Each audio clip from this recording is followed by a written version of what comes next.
My in-laws demanded that we hand over our house to my sister-in-law because otherwise she and her kids would be homeless, even if it meant making my own kids homeless. Posted by you/throw that asterisk. Throwaway for obvious reasons. This happened 2 nights ago, and I'm still feeling some type of way about it. Background: my 30F husband, 32M, has a younger sister, 25F, who is currently going through a divorce with 4 children. My husband and I also have 4 children. We live on a very quiet country back road in our little town, with his family being the only other residents on the road. Both of his sisters, their families, and his parents all live within walking distance of our house. My husband and I have been married for 7 years and have 4 young children. He bought the land we live on from his parents when he was 18, and when we got married, we built a house on it. We designed our house with a big family in mind and intended for it to be our forever home. Moving or looking elsewhere has never been a consideration. My sister-in-law is struggling, to say the least. She was in a very toxic relationship with her ex, contributing just as much to the toxicity as he did. He filed for divorce, moved out, and left their 4 kids with her. 2 nights ago, my mother-in-law called my husband and asked if we would come over for a chat. When we arrived, my in-laws and sister-in-law were sitting on the couch like they were staging some kind of intervention. It was just really strange. My mother-in-law didn't beat around the bush. She explained that my sister-in-law's ex was getting the house in the divorce and that she and the kids would be homeless within the month if we didn't give her our home. It honestly took me a second to comprehend what she had just said because it was so out of left field. My husband didn't need that second. He looked them dead in the eyes and simply said, "No." My in-laws started saying things like, "You guys don't need all that house, you guys can move into one of the new neighborhoods in town, and, you guys can just build a new house." I offered to open up our playroom and guest bedroom to them until they could find somewhere to live. We have air mattresses, and the guest room has a full bath, but apparently, that was not good enough. That's when we got up and left.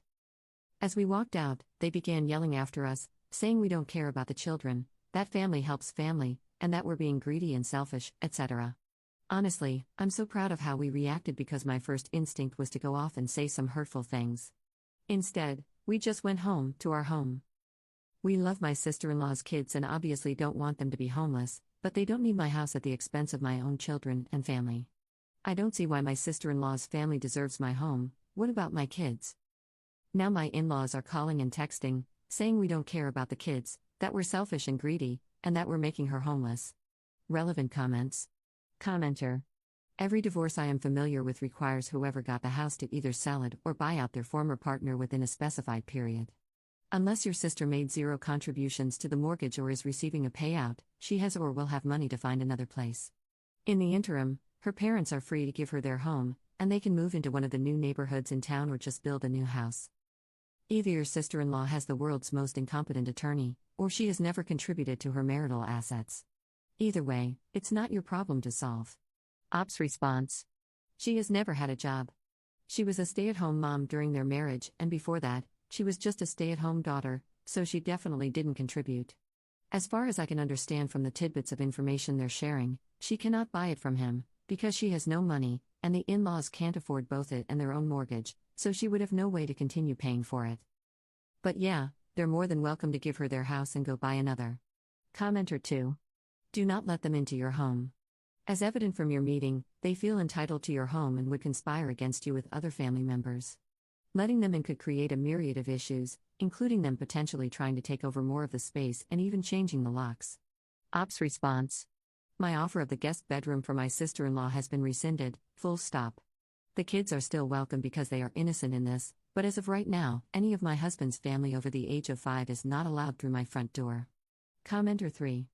Are they going to buy your husband out, or do they just expect you to move out of a 6-figure investment because his sister is bad at relationships and planning?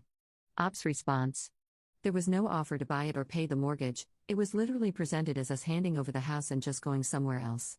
Neither my husband nor I thought there would be any compensation for it, we would still be expected to pay for it. Commenter 4.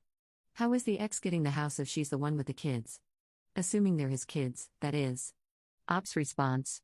The house is his, bought and paid for by him, without her contributing a cent, so that definitely factors in.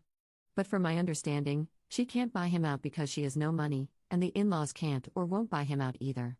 I'm also understanding that he is paying quite a pretty penny in child support, so I don't think she would get the house paid for by him and child support. She may have had to pick one or the other, And I can say with certainty that she would choose child support money. Update 6 days later. Putting this here because it wouldn't let me update the post body.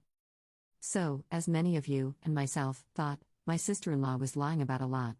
I'm not going to go into too much detail because it's seriously years' worth of lies, but my husband and I call the ex-brother-in-law, and we 100% fully believe everything he told us. He has no reason to lie to us and repeatedly said he just wants what's best for his kids, and is trying his best not to do anything that could possibly harm him in court. She lied about him getting the house, lied about how much she was going to get in child support, and lied about how often she would have her children.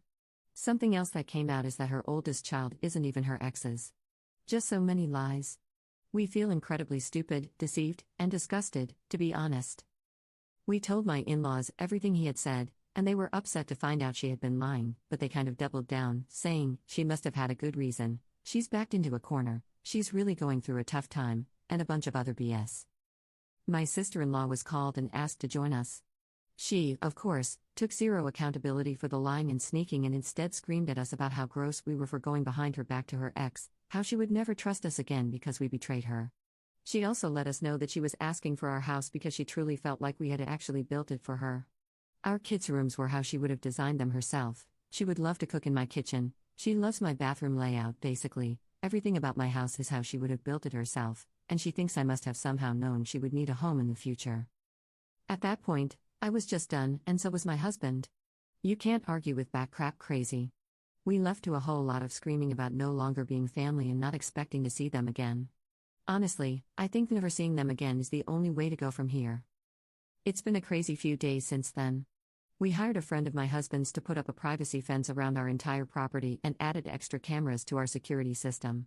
We also have a good family friend, a friend of our family, not my husband's, on the police force and let him know the situation, so he knows if he gets a call from us, it's serious. I think my sister-in-law believed she could have my house just because she loved it.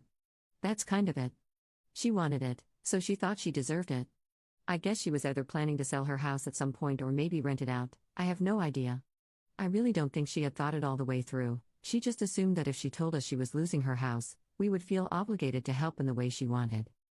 So, I hope this clears up some questions. I know I feel at peace with the situation. My husband has been grieving a bit. He's sad that his parents have chosen a liar over a man who has done everything for his family, never hesitated to help, and has only ever been a doting son, but I think this is for the best.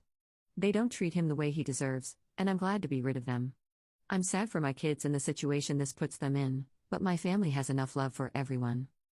Thank you to everyone who took the time to comment, message, give advice, and ask questions.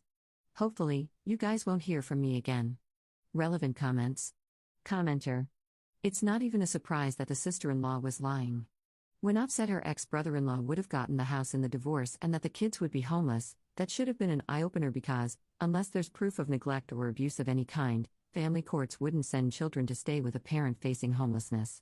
I can't believe the in-laws bought into their daughter's lies. The only true victim here is the oldest of the sister-in-law's kids since he or she is a product of her infidelity, and it sounds like the ex-brother-in-law, understandably, is angry about that. Commenter 2. The sister-in-law is the golden child, that's how.